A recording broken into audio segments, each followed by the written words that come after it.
बायका 9 रंगाच्या साड्या नेसतात. पण का? पुराणात तर असं काहीच लिहिलं नाहीये. मग हा ट्रेंड आला कुठून? सुमारे 23,000 वर्षांपूर्वी.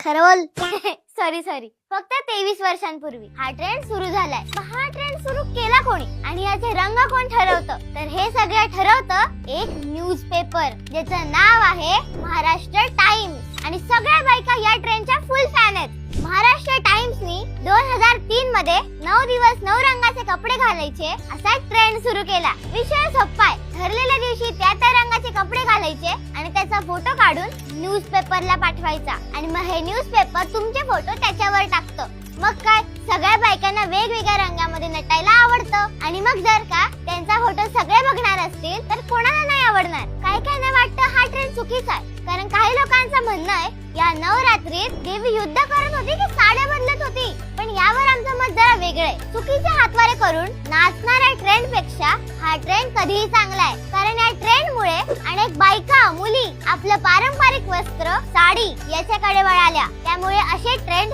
सेट होत असतील जे आपल्या संस्कृतीला जपतात. तर थँक्यू महाराष्ट्र टाइम्स. आपली संस्कृती जपणाऱ्या सगळ्यांनाच नवरात्रीच्या शुभेच्छा. बोलो अंबे मात की जय.